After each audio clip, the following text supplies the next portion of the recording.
नमस्कार, मी अक्षता. आपण पाहत आहात मुंबई आउटलुक.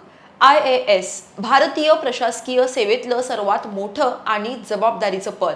जिल्ह्यातलं इतकं मोठं पद असल्यामुळे यांचा लोकांशी थेट संबंध येतो. स्वतःच्या कामापासून ओळखले जाणारे अधिकारी आज सोशल मीडियाच्या माध्यमातून त्यांनी केलेली कामं, लोकांच्या सोडवलेल्या समस्या दाखवतात.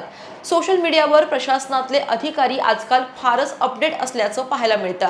मग ती त्यांची बदली असो किंवा त्यांनी केलेली तडफदार कारवाई. मात्र सध्या एक जिल्हाधिकारी साहेब त्यांच्या लग्नामुळे चर्चेत आलेत. हो, साहेबांनी एक दोन वेळा नाही तर 3 वेळा लग्न केलंय. आता तुम्ही म्हणाल की हा त्यांचा खासगी प्रश्न आहे, पण साहेबांच्या लग्नाची चर्चा आज देशभरात होतीये. खासगी नोकरी करणाऱ्या पोरांना इथं लग्नासाठी पोरी मिळत नाहीये, मात्र इथे सरकारी अधिकाऱ्यांचं मस्त चाललंय, अशा कमेंट सध्या सोशल मीडियावरती पाहायला मिळतात आहेत. आता ज्यांच्याविषयी एवढी चर्चा होतीये ते आहेत IAS अधिकारी अभि प्रसाद. 2017 बॅचच्या IAS अधिकारी अंकिता धाकरे यांच्यासोबत त्यांनी तिसरं लग्न केलंय. अंकिता धाकरे यांनी यापूर्वी विविध जिल्ह्यांमध्ये SDM म्हणून जबाबदारी सांभाळली आहे. सध्या त्या मंत्रालयात डेप्युटी सेक्रेटरी पदावरती कार्यरत आहेत. विशेष म्हणजे अभि प्रसाद यांच्या पहिल्या 2 पत्नी सुद्धा कलेक्टर आहेत.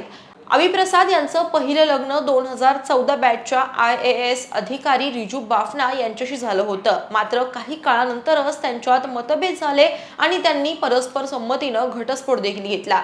रिजू बाफना सध्या शाजापूर जिल्ह्याच्या कलेक्टर आहेत. त्यानंतर अभि प्रसाद यांनी 2016 बॅचच्या IAS अधिकारी मिशा सिंह यांच्याशी दुसरं लग्न केलं. पण हे नातंही फार काळ टिकू शकलं नाही आणि त्यांचा लवकरच घटस्फोट झाला. आता 2 अयशस्वी लग्नानंतर त्यांनी तिसऱ्यांदा संसार थाटलाय. त्यांच्या दोन्ही माजी पत्नी सध्या मध्य प्रदेशमधील विविध जिल्ह्यांमध्ये कलेक्टर म्हणून कार्यरत आहेत. पहिल्या दोन्ही पत्नीशी कायदेशीररित्या घटस्फोट झाल्यानंतर अभि प्रसाद यांनी अंकिता धाकरे यांच्याशी लग्न करण्याचा निर्णय घेतला. अभि प्रसाद आणि अंकिता धाकरे यांनी श्योपूर जिल्ह्यातील प्रसिद्ध कुनो रेस्टॉरंटमध्ये 11 फेब्रुवारी रोजी गुपचूप लग्न आटोपलं. मूळचे उत्तर प्रदेशमधील सीतापूर जिल्ह्यातील रहिवासी असणारे अभि प्रसाद यांच्या प्रशासकीय कारकिर्दीविषयी बोलायचं झालं तर ते सध्या मध्य प्रदेश रोजगार हमी परिषदेचे CEO म्हणून कार्यरत आहेत. 2013 मध्ये त्यांची IPS पदी निवड झाली होती, पण त्यांना व्हायचं होतं जिल्हाधिकारी, म्हणून त्यांनी पुन्हा प्रयत्न केला आणि 2014च्या UPSC परीक्षेत देशात त्यांना 13वी रँक मिळवून ते जिल्हाधिकारी झाले. अभि प्रसाद यांचे आजोबा तांबेश्वर प्रसाद, ज्यांना बच्चा बाबू म्हणून देखील ओळखलं जातं, ते चौधरी चरण सिंह यांच्या सरकारमध्ये मंत्री होते. त्यामुळे अभि प्रसाद यांना प्रशासन आणि प्रशासनाची समज वारशानेच मिळाली होती. IAS अभि प्रसाद यांच्या आधी आपल्या खासगी आयुष्यामुळे कोणते अधिकारी चर्चेत आले होते ते देखील पाहूयात. आयुष्यात आपण कितीही यशस्वी झालो, अगदी देशातील सर्वात कठीण मानली जाणारी UPSC सारखी परीक्षा टॉपर म्हणून उत्तीर्ण जरी झालो, तरी कधी कधी एक छोटीशी चूक आपल्याला सोशल मीडियाच्या टीकेचा धनी बनवू शकते. 2015च्या IAS बॅचच्या टॉपर आणि राजस्थान कॅडरच्या जिल्हाधिकारी टीना डाबी यांच्यासोबत असंच काहीसं घडलं होतं. 26 जानेवारी 2026च्या प्रजासत्ताक दिनानिमित्तानं बाडमेर जिल्हा कार्यालयात ध्वजारोहणाचा कार्यक्रम आयोजित करण्यात आला. जिल्हाधिकारी म्हणून टीना डाबी यांनी तिरंग्याची दोरी खेचली आणि राष्ट्रध्वज फडकवला. मात्र ध्वज फडकवल्यानंतर नेमक्या कोणत्या दिशेला तोंड करून मानवंदना द्यायची या बाबतीत त्या गडबडल्या आणि मग काय, नेटकऱ्यांनी कमेंटचा पाऊसच पाडला. जेव्हा अधिकारी रील स्टार बनतात तेव्हा प्रोटोकॉलचं भान राहत नाही, असं एका युजरनं सोशल मीडियावरती लिहिलं होतं. UPSC परीक्षेतील फर्स्ट रँक असेल, लग्न असेल किंवा त्यांचं सौंदर्य, सुरुवातीपासूनच टीना डाबी कोणत्या ना कोणत्या कारणामुळे चर्चेत राहतातच.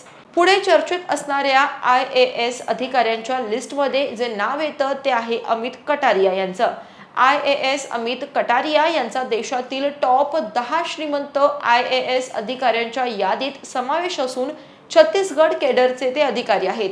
जिल्हाधिकारी अमित कटारिया एका मोठ्या व्यावसायिक कुटुंबातून येतात. त्यांचा कौटुंबिक व्यवसाय हा दिल्ली आणि आसपासच्या भागात पसरलेला आहे. यातून कोट्यावधी रुपयांची उलाढाल ते करतात. काही मीडिया रिपोर्ट्सनुसार IAS अमित कटारिया सरकारी नोकरीच्या सुरुवातीलाच फक्त ₹1 पगार घ्यायचे.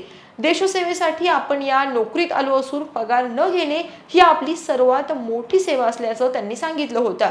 अमित कटारिया बस्तरमध्ये जिल्हाधिकारी पदावर असताना प्रसिद्धी झोतात आले होते. पंतप्रधान नरेंद्र मोदी यांच्या भेटीत त्यांनी गडद चष्मा घातला होता, जो सरकारी नियमांविरुद्ध आहे. त्यानंतर अमित कटारिया यांना कारणे दाखवा नोटीसही बजावण्यात आली होती. तेव्हापासूनच ते चर्चेत असतात. नेहमी चर्चेत असणारे तुम्हाला माहीत असलेले अजून कोणते IAS अधिकारी आहेत ते कॉमेंट्समध्ये आम्हाला नक्की सांगा. व्हिडिओ आवडला असेल तर लाईक आणि शेअर करा.